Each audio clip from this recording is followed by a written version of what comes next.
Dear साथियों, 11th chemistry की इस लेटेस्ट वीडियो में आप सबका बहुत बहुत स्वागत है और मैं हूं आपके साथ डियर साथियों राहुल सर। तो साथियों, आज की वीडियो में हम मोलर द्रव्यमान या फिर हम ऐसा बोलें कि परमाणु भार या परमाणु द्रव्यमान सीखेंगे किसी अणु का निकालना। ठीक है, अब हम अणु स्पेशली अणु पे बात करेंगे। तो भाई अगर आपको मोलर द्रव्यमान, अणु भार या मोलर मास ये सीखना है तो आपके लिए 1 से 20 तक के तो कम से कम परमाणु क्रमांक आने ही चाहिए। 1 से 20 तक के परमाणु क्रमांक आने चाहिए, है ना। तो ये 1 से 20 तक के परमाणु क्रमांक को मैंने अभी यहाँ पर लिख के रख दिया बेटा, है ना।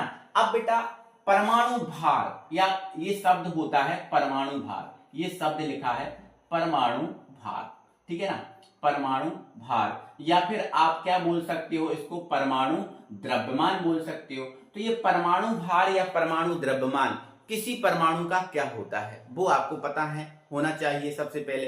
तो मेरे डियर साथियों, आपको सबको बता देता हूं, जो परमाणु भार या परमाणु द्रव्यमान होता है इसको हम ए से रिप्रेजेंट करते हैं। किससे बेटा? ए से। और जो परमाणु भार या परमाणु द्रव्यमान होता है ये P प्लस N होता है, P प्लस N होता है। तो सर ये P क्या है, N क्या है? तो भाई आपको याद रखना है परमाणु द्रव्यमान या परमाणु भार को तो हम किससे व्यक्त करेंगे? A से। P क्या है? तो मेरे भाई जो P है वो है आपके प्रोटॉन की संख्या। किसकी संख्या बेटा? प्रोटॉन की संख्या। तो P क्या होता है? प्रोटॉन की संख्या। और N क्या है बेटा? तो N है न्यूट्रॉन की संख्या। किसकी संख्या बेटा? न्यूट्रॉन की संख्या, ठीक है ना। तो अगर हम प्रोटॉन की संख्या और न्यूट्रॉन की संख्या को जोड़ देते हैं तो हमें परमाणु भार या परमाणु द्रव्यमान मिल जाता है। याद रखोगे, कोई पूछे परमाणु द्रव्यमान क्या है, परमाणु भार क्या है या फिर मोलर द्रव्यमान क्या है, तो आप क्या परिभाषित करोगे, आप उसको क्या बताओगे? तो आप कह देना कि भाई प्रोटॉन और न्यूट्रॉन की संख्या के योग को परमाणु भार या परमाणु द्रव्यमान या मोलर द्रव्यमान कहते हैं। ये तो आप बता दोगे। ये परिभाषा आप अपनी कॉपी में भी लिख सकते हो। प्रोटॉन और न्यूट्रॉन की संख्या के योग को परमाणु भार या परमाणु द्रव्यमान कहते हैं, ठीक है। ये तो हो गया सर। अब परमाणु भार या परमाणु द्रव्यमान सर याद रखना पड़ेगा का? नहीं, याद नहीं रखना, केवल आपको 1 से 20 तक के परमाणु क्रमांक याद रखना। अब परमाणु भार क्या होगा फिर सर? तो मेरे भाई जो परमाणु भार होता है, जो परमाणु भार होता है, जो परमाणु क्रमांक है ना उसका लगभग दुगना होता है। देखो मैंने आपको क्या लगाया, लगभग शब्द लगा दिया मैंने। क्या लगा दिया? लगभग लगा दिया। अब लगभग लगा दिया मैंने, क्या बोला? लगभग दुगना, ठीक है। अब लगभग दुगना बोल दिया मतलब पूरा दुगना नहीं होता, हमेशा दुगना नहीं होता। लगभग लगा दिया ना मतलब हमेशा दुगना नहीं होता, ठीक है ना। तो कुछ आपको याद रखना है कि लगभग दुगना होता है ना। सो आपको 1 से 20 तक के परमाणु क्रमांक याद रखने, भार नहीं रखना याद, बस लगभग दुगना याद रखोगे आपको याद हो जाएगा, कोई परेशानी नहीं है। अब कुछ अपवाद है तो मैं बता दे रहा हूं, जैसे हाइड्रोजन, हाइड्रोजन का परमाणु क्रमांक 1 है तो परमाणु द्रव्यमान दुगना होना चाहिए, तो 1 का क्या होना चाहिए? दुगना, 2 होना चाहिए। लेकिन नहीं, हाइड्रोजन का 1 ही परमाणु क्रमांक है, 1 ही परमाणु द्रव्यमान है, ठीक है ना। अब बाकी सबके परमाणु द्रव्यमान को दुगना करके 1 जोड़ देना। जैसे इसका 2 है तो दुगना करके आप क्या कर देना? 1 जोड़ देना, है ना। तो ऐसे करके अपन निकाल सकते हैं। तो कौन का दुगना करके 1 जोड़ते हैं और कौन का फिक्स दुगना होता है वो याद रखो। तो भाई इसका दुगना होता है, इसका दुगना होता है, 1 नहीं जोड़ना, ठीक है ना।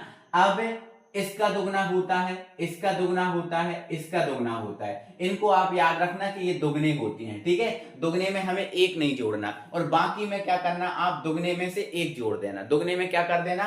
1 जोड़ देना। और एक Cl अब बाद है, Cl में क्या होता है? दुगना नहीं होता, दुगने में आधा जुड़ता है, मतलब 1.5 जुड़ता है ना। 17 दूनी कितना होता है? 34 होता है ना।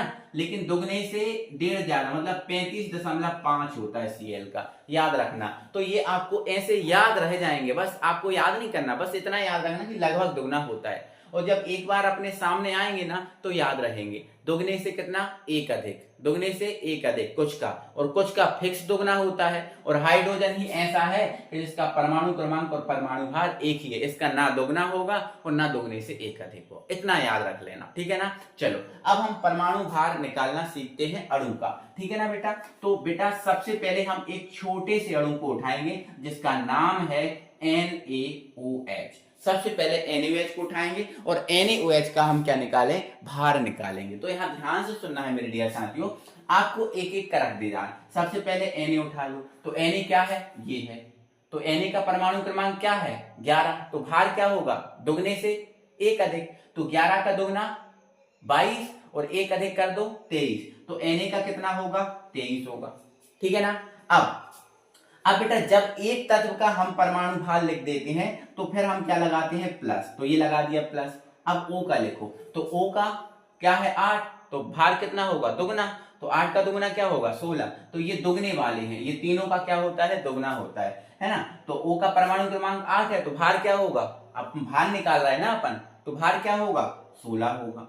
अब H का परमाणु भार, तो हमें पता है H का परमाणु भार और परमाणु क्रमांक एक ही रहता है। बस एक बार आपके सामने आ जाएंगे, आपके दिमाग में फिट हो जाएगा कि हाँ सर इसका दुगना होता है, इसका दुगने से एक अधिक होता है। तो इन सबको जोड़ोगे तो कितना आ जाएगा बेटा, 40 आ जाएगा। कितना आ जाएगा 40, तो NaOH का अणु भार कितना आ गया, 40 आ गया। ऐसे करके हम आपको निकालना पूरा बताएंगे, टेंशन मत लो, हर एक टाइप का है ना, कठिन से कठिन भी बताएंगे, ठीक है। दूसरा, अब हमारे पास बेटा KOH है, क्या है KOH का निकालो सर, तो K कितना होता है, तो K क्या है 19 है, तो भार क्या होगा इसका दुगना, तो 19 दूनी क्या होता है 38, लेकिन एक ज्यादा कर दो 39, ठीक है, तो इसका हो गया 39। फिर प्लस लगाओगे, O का कितना होता है, तो 8, भार क्या होगा 16, दुगना होगा ना 16, H का एक ही होता है, हो गया ना यार, बिल्कुल, तो ये 40 हो गया। सॉरी, इन सबको जोड़ोगे तो कितना आ जाएगा 56 आ जाएगा, तो ये 56 आ जाएगा। ऐसे करके हम निकालते जाएंगे, ठीक है ना। और बताते हैं, जैसे तीसरा हमारे पास है CH3COOH, है ना।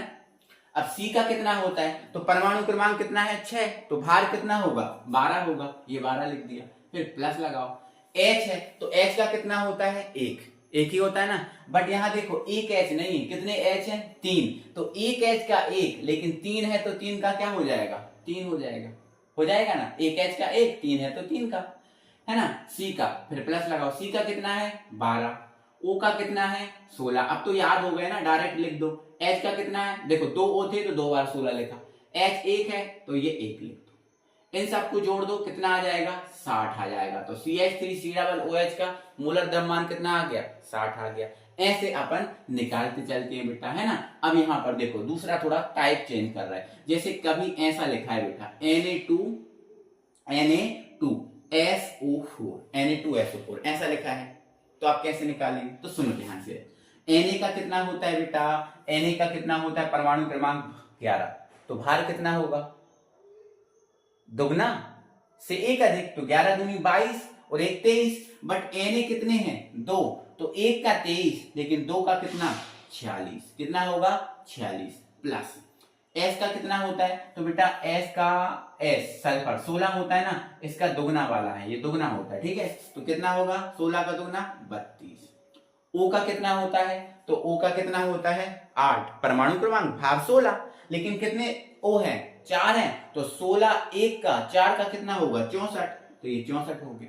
इन सबको जोड़ दो, तो 4 और 2 6, 6 और 6 12 की 2, हासिल आई 1, है ना, 6 और 3 9, और 9 और 3 कितना होता है, सॉरी 9 4 है 13, और एक हासिल का 14, तो 142। ऐसे करके आपको निकालना है। पांचवा और निकालते हैं, है ना।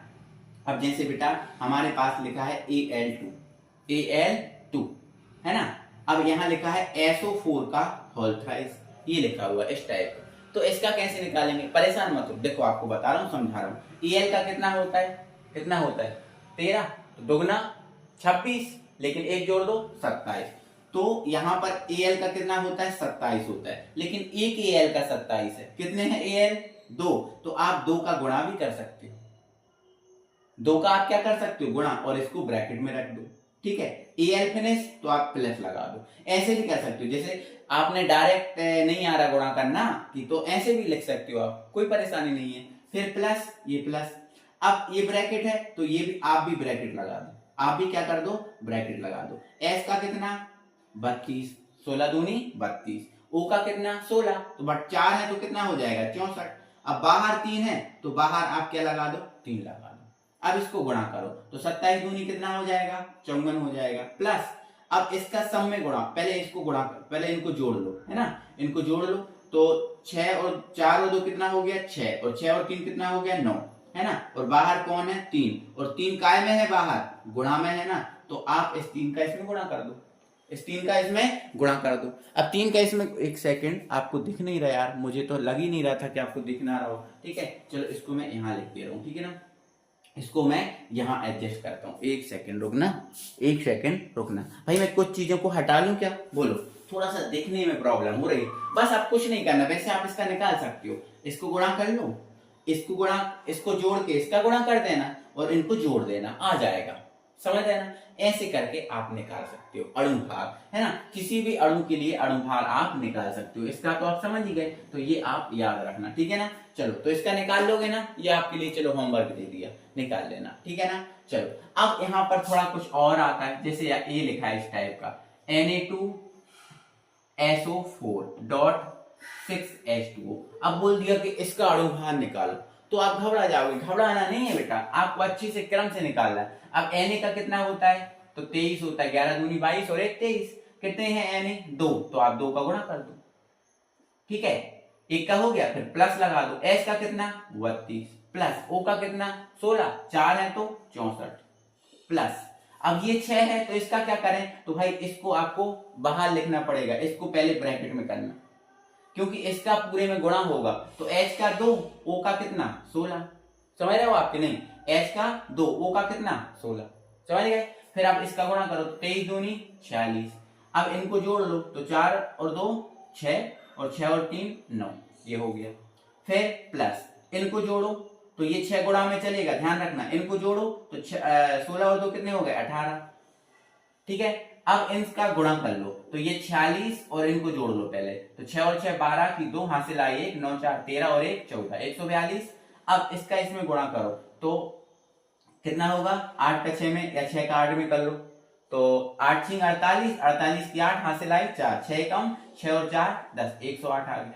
अब इनको सबको जोड़ लो, तो 8 और 2 कितना हो गया 10, है ना, और 6 4 है और ये 5 और ये 2, 250 आ गया। ऐसे करके निकलेगा। तो किसी भी अणु का आपको अणुभार निकालना है तो यही प्रोसेस है अणुभार निकालने की, और इसी प्रोसेस द्वारा आप छोटे से छोटा या बड़े से बड़ा किसी टाइप के अणु का आप अणुभार निकाल सकते हो बहुत आसानी से, ठीक है ना बेटा। तो कैसा लगा वीडियो, एक प्यारा सा एक छोटा सा वीडियो था, और आपको कैसा लगा बताओ, अच्छा लगा ना। तो आज अणुभार निकालना आप सीख गए, मैंने आपको 4-5 अणुओं का ही बताया, लेकिन आप कई सारे अणु को निकाल सकते हो, ऐसे किसी भी अणु का अणुभार आप निकालना है ना बेटा। तो मैंने आपको बता भी दिया, याद रखना ही बता दिया कि कैसे याद रखना है आपको, ठीक है ना बेटा। चलो आपको बेटा देखो, पहले ही बता चुका हूँ, आज भी बता रहा हूँ, 1 से 30 तक के परमाणु क्रमांक याद रखना। ये तो मैंने 1 से 20 तक लिखे, लेकिन आप 1 से 30 तक के परमाणु क्रमांक को याद रख लो। अगर इतना कर लेते हो ना तो आपके लिए बहुत आसानी हो जाएगी केमिस्ट्री पढ़ने में, ठीक है ना भाई। चलो मिलते हैं भाई, लाइक और चैनल को सब्सक्राइब करना ना भूलना, है ना। मिलते हैं, बाय बाय।